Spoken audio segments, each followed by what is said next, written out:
This is Bandana Purkeyastha. I'm currently the Vice President of International Sociological Associations for the National Associations. It's my immense pleasure to introduce Professor Shaikh Mohammad from Bangladesh as he talks about sociology in his country. It's my immense pleasure to take part in this podcast series. I'm Sheikh Mohammad teaching sociology at the University of Rajshahi. I'm going to briefly talk about sociology in Bangladesh. First, we can look at the history of the discipline here in Bangladesh. And first of all, we can have a very brief compare between the origin of sociology in the West or in the global North and in the global South or Bangladesh. If we talk about the growth of sociology in Western Europe, we can say that growth was a type of growth that we can call organic growth. The historical origin of sociology in Western Europe actually took place in the early 19th century in response to dramatic and qualitative changes in European society. And that changes were the decline of feudalism and the emergence of the bourgeoisie, the industrial revolution that strengthened the very growth of capitalistic revolution, the enlightenment that made substantial contribution toward reducing the dominance of faith-based ideologies, and the resultant rise of class conflict, secularization, alienation, and the modern state. That means its emergence was associated with a specific socioeconomic and intellectual development in Europe at a chaotic and critical time when society was shifting to an industry-based economy. The innovation of new branches of knowledge and science was inevitable for explaining the new social situation. Actually, this process of emergence of sociology in Western Europe may be called as organic growth. But the case was a bit different in the global South. For example, in Bangladesh, sociology was imported and implanted in Bangladesh from Europe. That means sociology here did not arise out of societal need, but it was imposed. This type of institutional growth of sociology can be termed as diffusion. And the British colonial administrators, soon after the occupation of Indian subcontinent, felt the urgency to know about the people and culture of this country in order to perpetuate their rule here. The colonial authority, that means the British colonial authority, started to collect information through administrators on the social, economic, and religious life of the people here. The reports of these studies laid the foundation of anthropology and sociology in the subcontinent, and as a result, teaching of sociology started in Bombay and Calcutta universities in the 1910s. However, the institutional growth of sociology in Bangladesh took place later, during the post-colonial period. We can say that capitalistic development in colonial and post-colonial societies came about in a different manner comparing to that in the global North or in the West, which prompted the coining of the term colonial mode of production. This term, colonial mode of production, actually implies the absence of a strong bourgeois class and the greater role of the state and bureaucracy. Here, social scientific knowledge and disciplines were introduced by colonial and post-colonial international organizations. I now come to the actual case of instituting sociology at Dhaka University. Actually, although few introductory sociology courses are taught in philosophy and political science departments at the University of Dhaka since 1926, the tangible formation of a sociology department began with the visit of French anthropologist Claude Lévi-Strauss, who came from Paris to Dhaka in the early 1950s. He came here as a UNESCO consultant, as a matter of fact, and his role was to assess the position of the social sciences in this country. Professor Lévi-Strauss' findings showed that there are possibilities for the development of social science, and the possibilities are good, and that Dhaka was the place best fitted for an initial experiment.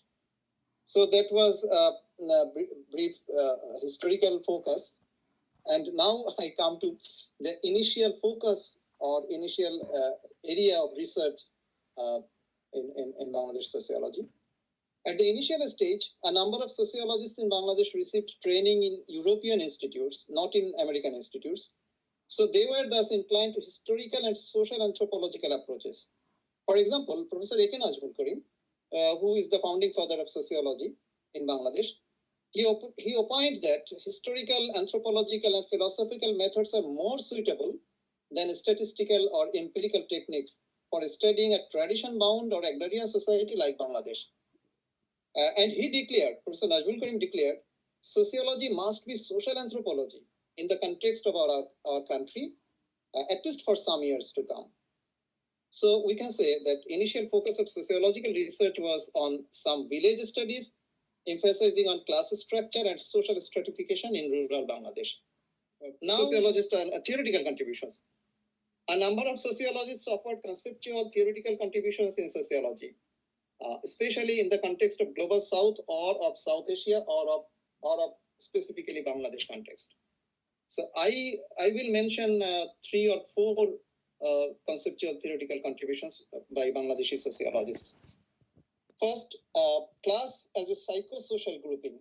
Professor A.K. Nazmul Karim again, the founding father of sociology in Bangladesh, drew attention for unfolding the tapestry of social change in South Asia in general and in Bangladesh in particular. His uniqueness lay in his choosing the concept of class to analyze the evolving social structure. He defined class as a psychosocial groupings which is subjective in nature.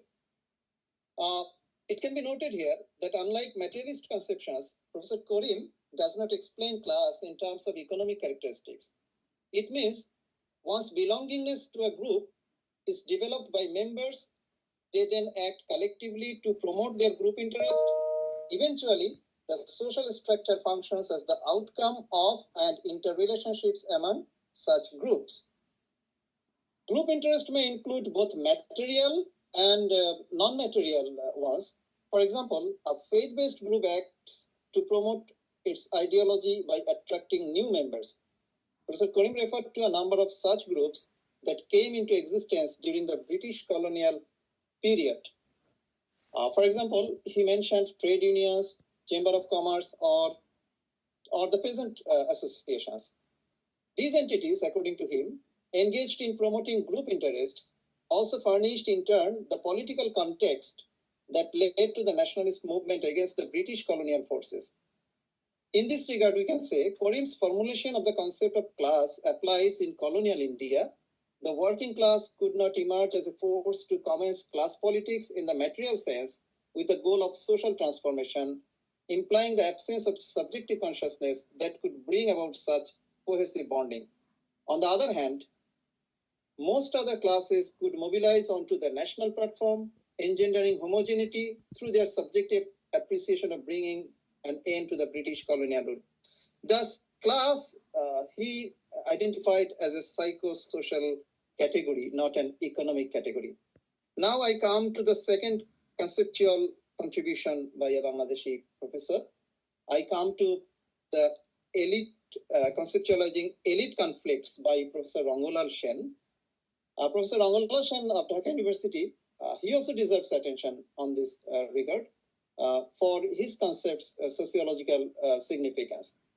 Professor Sen, in 1986, examined the political history of Bangladesh, which he saw through the prism of a sociological concept, a very important sociological concept called elite. He covered a long period that includes pre-colonial, colonial, and post-colonial phases, and Bangladesh eventually emerged as a Muslim-dominated country. So his thesis, Professor Rangolal Sen's thesis, paid special attention to how it happened. The political structures of the pre-colonial, colonial, and as well as post-colonial periods are different, and his analysis identified the common grounds for comparison. He showed politics was an outcome rather than a cause. The mode of production of Bengal society provided the precondition for politics being mediated by classes with express material interests. However, according to Professor Sen's thesis, there are other levels such as ideology that played a vital role in the articulation of political interests apart from the personality of the political actors present. By integrating all such aspects, Professor Sen examined the role of the elite in Bangladesh politics. He defined the political elites as those who shaped the destiny of the Bangladesh nation. They generally belonged to a party, were infused with ideology, came forward to protect class interest, sometimes faced internal fragmentation, and played radical roles while in opposition. This examination was undertaken through such a wide prism. So that was a brief introduction to that political elite theory by Professor Navalal Sen. Now I come to the third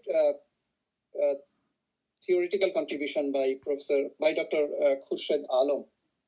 Actually, Khurshid Alam has a conceptual framework on classification of government by decision-making process. Actually, this also deals with political science or political sociology aspect. Anyway, going beyond the classical typology of governments, for example, classical typologies of democratic versus autocratic government or parliamentary versus presidential government that were based on style of leadership, system of governance, and this type of things. Dr. Khurshid Alam tried to make a classification of governments with respect to decision-making process. And his classification is a bit interesting classification. He classified government in three types. Governments by public opinion, or he called it GPO1. That is altruistic government. Government by party opinion, or GPO2. This is partisan government. And government by person's opinion, or GPO3. This is individualistic government. That means government by public opinion, party opinion, and person's opinion. So he has an elaborate characteristics. He offered elaborate characteristics of these three forms of government.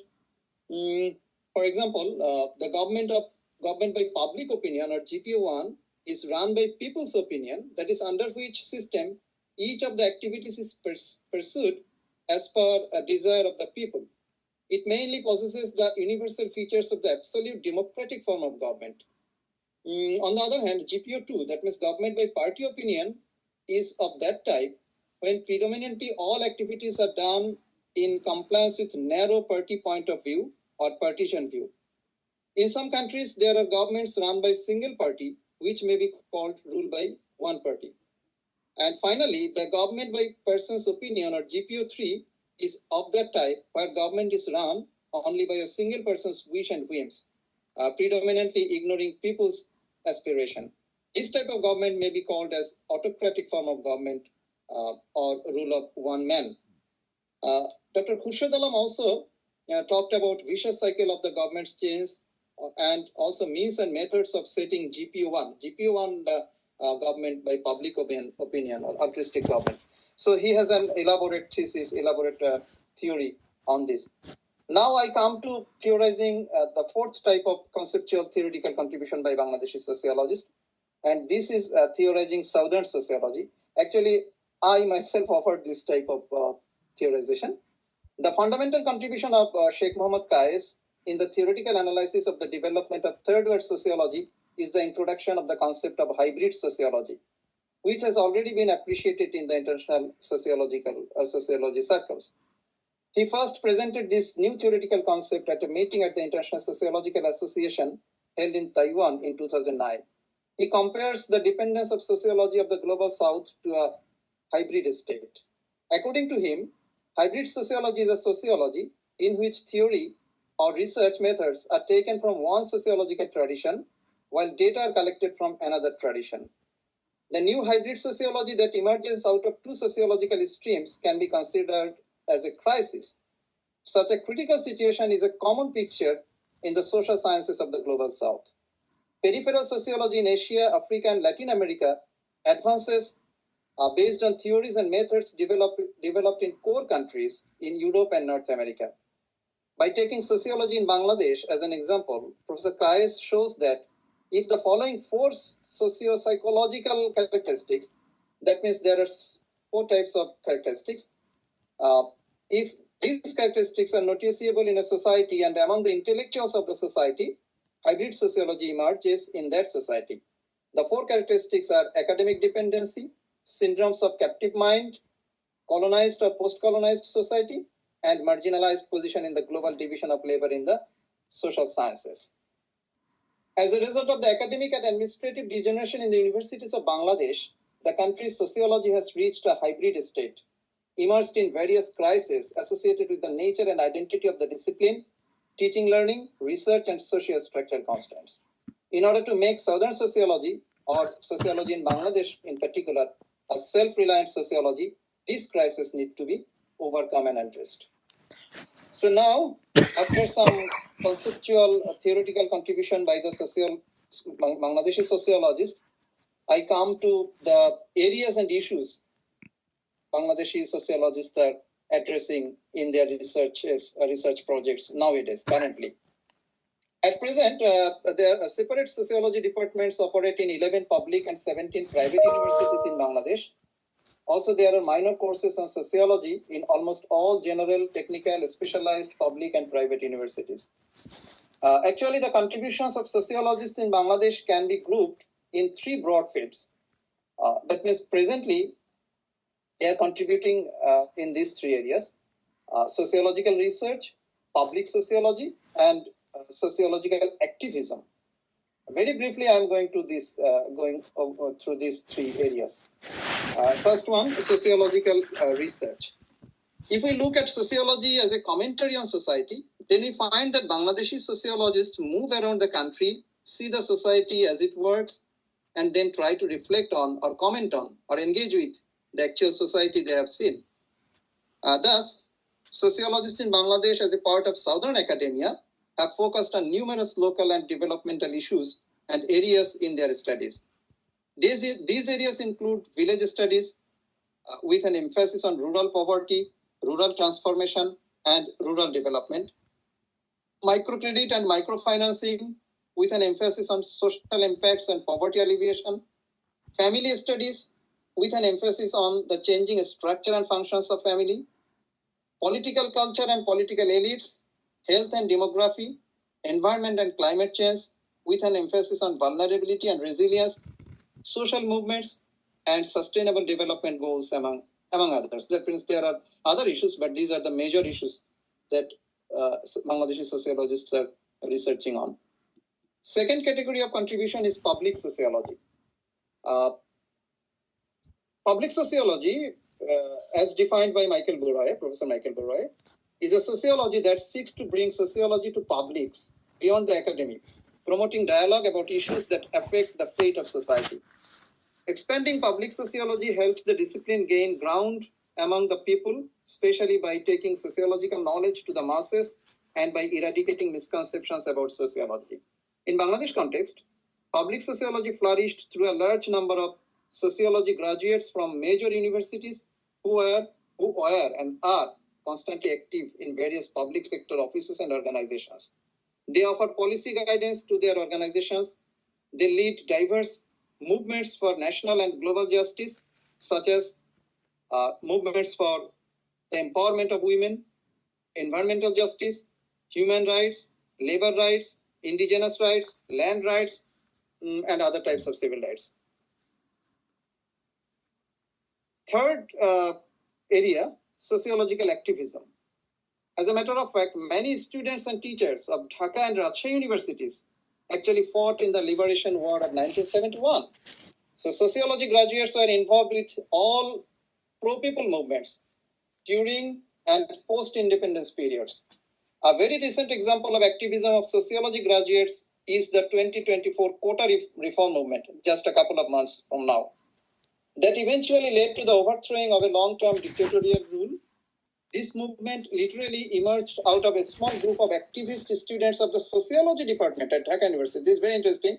This movement was initiated by sociology students in Dhaka University, who initially brought a procession demanding the review of a High Court verdict in June 2024 that reinstalled an unjust quota system in public sector jobs. Gradually, this movement got momentum as people from all walks of life joined it, and the then government stepped down after failing to dismantle the movement through coercive measures. A significant number of sociology students and faculties from several public and private universities had continuously taken to the streets, defying brutal tortures by the law enforcing agencies. As a result, Nahid Islam, a sociology graduate from Dhaka University and a student of Dhaka University actually, and the topmost student leader of the movement, has been included as an advisor in the current interim government led by Nobel laureate Dr. Mohammad Yunus. Okay, now I come to the challenges that Bangladesh sociology faces now.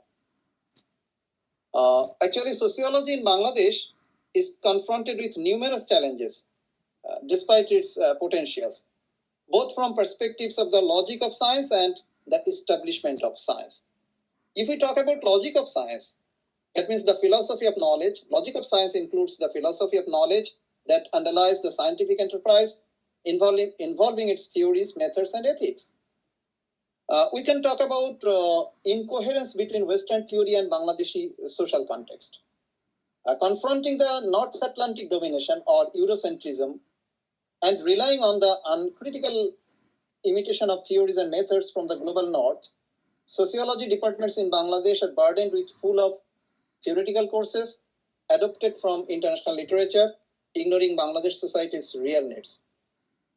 Bangladeshi sociologists actually work as not theory or method inventors, but as interpreters, we may say. So there is an incoherence between Western theories and Bangladeshi local context. And this incoherence actually leads to insufficient orientation of students for future professional life. Other challenges is establishment of science. So I was talking about logic of science. Now we can talk about establishment of science. Actually, establishment of science involves the actual practice of science.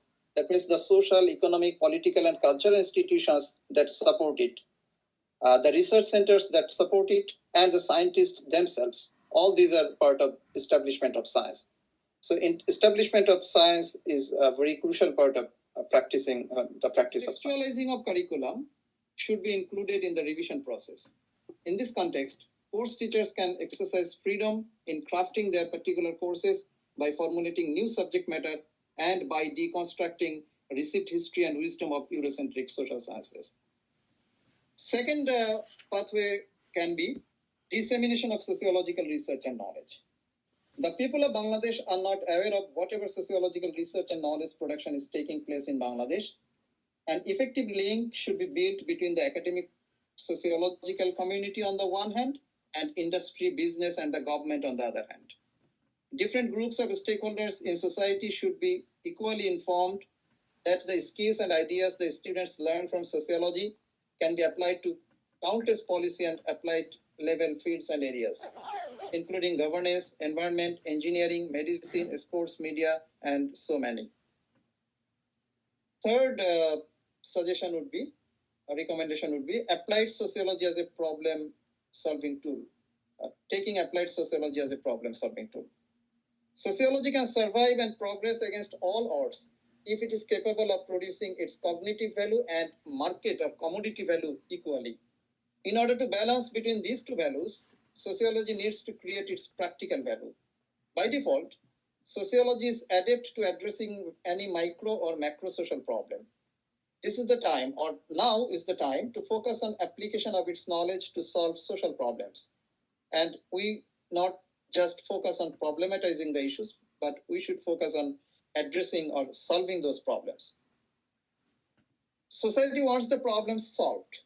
Instead of just being armchair or drawing room scholars, sociologists should go to the field in order to study the society. Hence, a large-scale proliferation of public sociology in order to bring sociology to the public and applied sociology in order to guide people in resolving social issues is crucial in contemporary socio-political reality.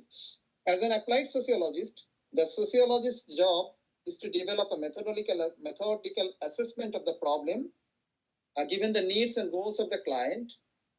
And actually, from an applied sociology or clinical sociological perspective, the client may be a person, a group, an organization, the government, or any other social entity. So we can offer some practical help or practical counseling or guide to this type of entities.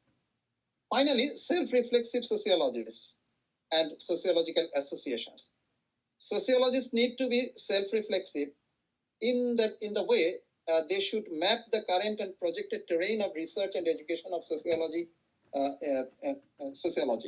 Social scientists need to engage in dialogue with the external and the internal in order to exchange ideas and to know about who is doing what, where, how, why, or for whom.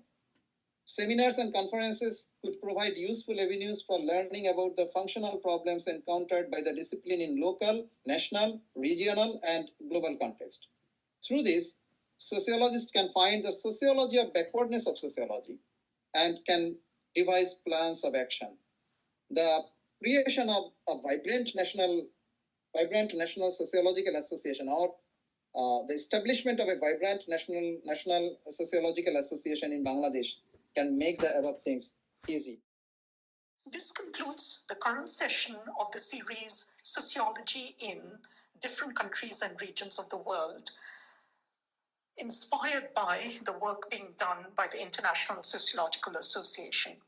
Since we are all trying to get beyond a few dominant strands of Western scholarship on our discipline, I hope this session will encourage you to find out more about scholars and scholarship in other parts of the regions and countries in the world, because together we make up the diversity of global scholarship.